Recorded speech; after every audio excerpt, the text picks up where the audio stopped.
it was used to be some of the scariest times, Mhm. and it ended up being part of my superpower now, where it's like I'm cool with figuring out because I've been doing this for a while, Correct. and I think if I get into right information, I know where to at least look next to get Correct. to that solution. And that's a key thing you said, getting all the right information. I mean, and that's in any situation. Hmm. You know, whether it's even in the conflict, gather your information first, Yeah, and then you make your moves and your choices from there. So that's very critical. gotcha, man. That's good, bro. That's good. All right, so how can youth sports instill perseverance even when life gets hard, mirroring biblical principles like James 1 and 12 about enduring trials? Well, it again, I go to problem solving. You know, when you sports is a representation of life. I know that is Sure. so cliche, but it is true. You know, in sports, you're going to have your good days, your bad days. You're going to have your challenging teams that you play against, or your challenging practices, or your challenging events, and then you're going Hmm. to have your great one. You got to be good mentally on the good days Yeah. and also on the bad days. You Yeah. know, I tell my players right now, you know, it's great to celebrate when we're hitting three pointers and making Hmm. all these dazzling plays. But Yeah. guess what? Your teammate needs you when they're not playing well. Hmm. Your teammate needs you when they're not feeling well, or Right. or, or when they're injured and they're not playing right now. You need to be celebrating that person the same way you would if they were in the game with you. So Yeah. so it teaches, playing sports, like I say, is a representation of life. We need one another, and it's good to have one another. Yeah.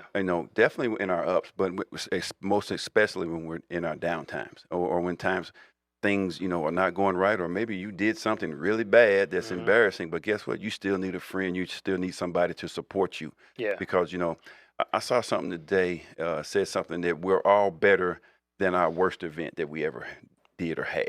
I like that, You know man. what I'm saying? And Yeah. that's so true. So when we, fall short, or we, are not as good, we need someone there to be that same friend for us, or that same support system for us that we are when we're glowing and everybody sees us and we're getting, the attention.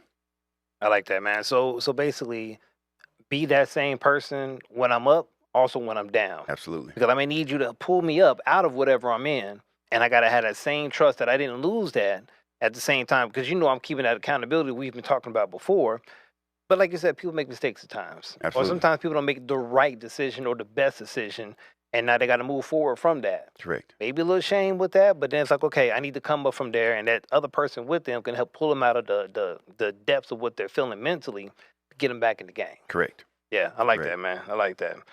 All right, so um, what does learning to win humbly and lose graciously teach young men about handling success and failure in life? Well, I tell you what, and I mean, those are some really good questions, because a lot of those things I talk about, with my team. Hmm. You know, what you accept in victory, you must also be able to accept in defeat. Yeah. Okay. So, in other words, if you're gracious and you're shaking hands and you're patting people on the back and you're being super polite when you win, guess what? When you catch a defeat, Hmm. be the same way. Yeah, Okay, because you're going to win some and you're going to lose some. for sure. Okay, I was telling one of my children just the other day. Yeah, you want to win, Hmm. absolutely, but it's the process of trying to win. That's where you learn. Yeah. Okay, and guess what? You're gonna win some, and Hmm. guess what? You're You're gonna gonna lose lose some some. too. It's gonna happen. Yeah. I mean, the greatest have won and lost some. I mean, if you go through any of our athletes that we yeah, that we give all these accolades to and we revere, Hmm. they've won some and lost some, Yeah. and that's part of life. So, again, whatever you accept in victory, you also have to accept in defeat. Yeah, In and defeat, actually, some of my best lessons came from a defeat. yes, I learned some tough lessons when I didn't make it exactly where I wanted to, or a time I didn't make it. Because I'm a track runner, y'all know what that is. But hmm if I didn't make the time that I wanted to make, what did I need to do to fix it so I'm better the next time I run and everything? But that came because I didn't get the time I wanted to, or I didn't exactly, get the place that I wanted to. exactly. So yeah, life lessons can even come some of the best times when you don't make it. Correct. Yeah. And if you can try to stay even keel, I mean, there are going to be times where you're going to be very, very happy, and then there's going to be times you're going to be very, very sad. Hmm. But if you can try to stay close to even keel at all times, I like never that. get too high, never get too low. Hmm. These are all things I learned from playing sports, from my coaches Yeah. and from teammates. Just try to be even keel. You don't want to be boring, but at the same time, hey, you I remember this is something I heard in college as well. One of Mhm, my professors, hey, if everything's going great, guess what? Somewhere in there it's gonna go bad. mhm. But hey, if everything's going really, really bad, guess what? Somewhere in there, things are gonna start to go better for you. I like So, that. stay even keel. Mhm. Yep. And I think even, for me, I learned to just channel the emotions correctly. I got mad more than once, Hmm. okay, just to be generous with what I'm saying, but I learned to take that anger and place it into something positive. Okay, Correct. let me lock in a little bit and see where I'm making these mistakes. And then I don't make the same mistakes again. Hmm. Or where am I getting beat at?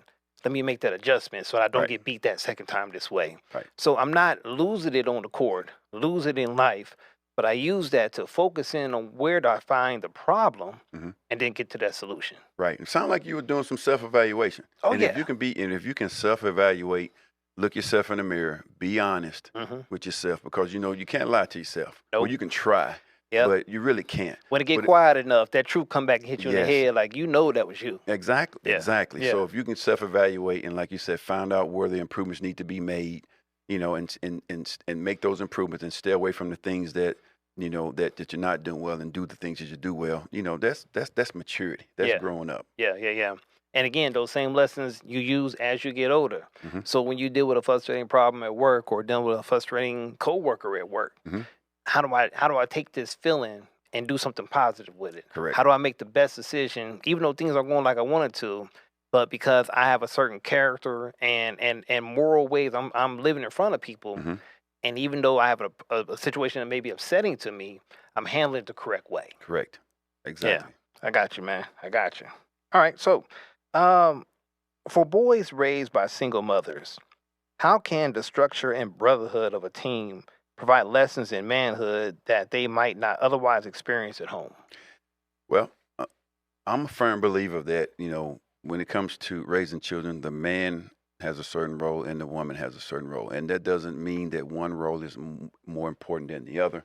So if you have anyone that's missing, if it's a a young man being raised, and his father's not in his life, Hmm. or if a young man being raised and his mother's not in life, you know, both both parents have a role. Agreed. And so I want to make sure, make that point.